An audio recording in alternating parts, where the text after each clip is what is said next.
காலையில சூரியன் வர்றதுக்கு முன்னாடி எந்திரிச்சிடணும், ஓடணும். எதுக்கு? நீங்க சம்பாதிக்கிறக்கா?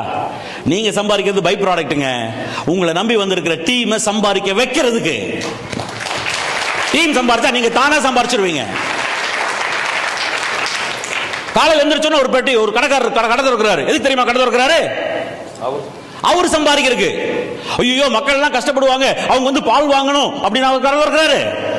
இல்ல, தான் சம்பாதிக்கணும், வியாபாரம் நடக்கணும். ஐயோ கஸ்டமர் வந்துருவாங்களே, வியாபாரம் போயிருமே, பக்கத்து கடையில் வாங்கிடுவானே அப்படின்னு வந்து காரணம் திறக்கிறாங்க.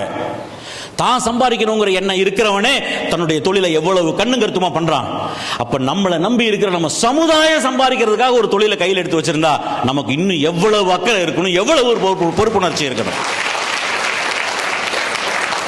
அந்த பொறுப்புணர்வோட உங்களுடைய அத்தனை எனர்ஜியும் டிரான்ஸ் இந்தியாவுக்கு கொடுங்க. ஒரு குழந்தைய படிச்சு மேல பெரியார் ஆகிறது 18 வருஷம் ஆகும். டிரான்ஸ் இந்தியாவுக்கு ஒரு 5 வருஷம் கொடுக்க கூடாதா? 5 வருஷம் கொடுக்க கூடாதா? 5 வருஷம் இந்த பக்கம் அந்த பக்கம் டிரான்ஸ் இந்தியாவை தவிர வேற எதையும் நினைக்காதீங்க.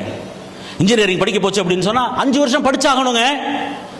+1 +2 முடிச்சுட்டு இன்ஜினியரிங் சீட்டு கிடைச்சு ஒரு நல்ல காலேஜில் போய் உட்கார்ந்தீங்க அப்படின்னா வேற எதை பத்தி நினைக்க கூடாது. 1 வருஷம் ஆச்சு, ஐயோ எனக்கு மேத்ஸ் ஏறலையே, எனக்கு இவங்க ஒழுங்கா சொல்லி தர மாட்டேங்கிறாங்களே, இந்த காலேஜோட அந்த காலேஜ் பெட்டரா, இப்படி எல்லாம் யோசனை உருப்பட முடியாது.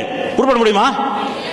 அப்ப டிரான்ஸ் இந்தியாக்குள்ள வந்துட்டீங்க சார். என்னுடைய கம்பெனிங்கிறதுக்காக சொல்லலைங்க, நான் உண்மையாக சொல்றேன், ஃப்ரம் மை ஹார்ட் சொல்றேன்.